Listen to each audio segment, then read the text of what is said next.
Hi, നമുക്കിന്ന് ഇഫ്താർ special തരിക്കഞ്ഞി തയ്യാറാക്കി എടുക്കുന്നത് എങ്ങനെയാണെന്ന് നോക്കാം. ഇത് ചിലയിടത്ത് തരി കാച്ചിയതെന്നും പറയും. ഇത് എളുപ്പത്തിൽ തയ്യാറാക്കി എടുക്കാനും പറ്റും, നല്ല ടേസ്റ്റുമാണ്. അപ്പോൾ നമുക്ക് റെസിപ്പി എങ്ങനെയാണെന്ന് നോക്കാം. അതിന് മുന്നേ നിങ്ങൾ എൻ്റെ ചാനൽ ആദ്യമായിട്ടാണ് കാണുന്നതെങ്കിൽ ചാനൽ സബ്സ്ക്രൈബ് ചെയ്യാൻ മറക്കല്ലേ. എല്ലാ റെസിപ്പീസിൻ്റെയും നോട്ടിഫിക്കേഷൻ ലഭിക്കാനായിട്ട് ആ ബെൽ ബട്ടൺ കൂടി ക്ലിക്ക് ചെയ്യണേ. ഞാനിവിടെ 2 പേർക്കുള്ള തരിക്കഞ്ഞിയാണ് ഉണ്ടാക്കുന്നത്. ആദ്യം നമുക്ക് റവ വറുത്തെടുക്കണം. ഇത് റോസ്റ്റഡ് റവ ആണെങ്കിൽ നമ്മൾ 1 മിനിറ്റ് ഒന്ന് വറുത്തെടുക്കുന്നതാണ് നല്ലത്.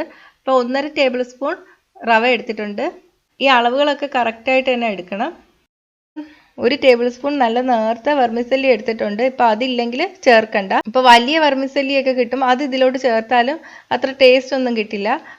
വെർമിസെല്ലി ചേർക്കുന്നില്ല എങ്കിൽ 1.5 ടേബിൾ സ്പൂൺ റവയ്ക്ക് പകരം 2 ടേബിൾ സ്പൂൺ വരെ റവ ചേർക്കാം. ഇത് രണ്ടും കൂടി ചേർത്തിട്ട് നന്നായിട്ടൊന്ന് വറുത്തെടുക്കാം. തീ സിമ്മിലോട്ട് ഇടണം. എന്നിട്ട് ഒരു 2 മിനിറ്റ് നമുക്ക് ചെറു തീയിൽ വറുത്തെടുക്കാം. റവയുടെ കളർ ഒന്നും മാറണ്ട. ഇപ്പോൾ 2 മിനിറ്റ് കഴിഞ്ഞിട്ടുണ്ട്. ഇനി ഇത് മാറ്റി വയ്ക്കാം.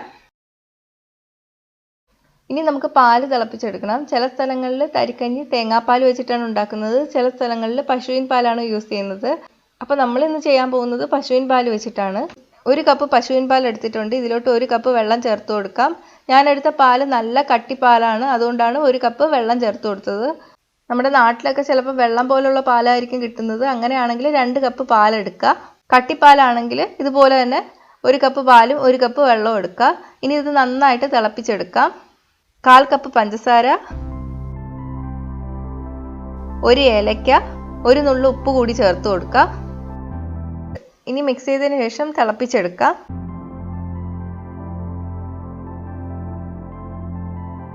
പാല് തിളച്ചു വന്നിട്ടുണ്ട്. ഇതിലോട്ട് നേരത്തെ വറുത്ത് വെച്ച റവയും വെർമിസെല്ലിയും കൂടെ ചേർത്ത് കൊടുക്കാം.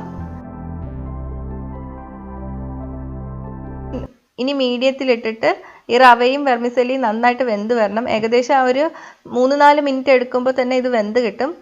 വെർമിസെല്ലി നല്ല നേർത്തതായതുകൊണ്ട് അധികം സമയമൊന്നും എടുക്കില്ല വെന്ത് കിട്ടാൻ വേണ്ടിയിട്ട്. അപ്പോൾ ഇത് വെന്തിട്ടുണ്ട്. നമുക്ക് തീ ഓഫ് ചെയ്യാം. ഇനി 1 ടേബിൾ സ്പൂൺ നെയ്യ് ചൂടാക്കുക. നെയ്യ് ചൂടായി വരുമ്പോൾ 8-10 അണ്ടിപ്പരിപ്പ് ഇട്ടിട്ട് നിറം മാറുന്നവരെ ഒന്ന് വറുത്തെടുക്കാം.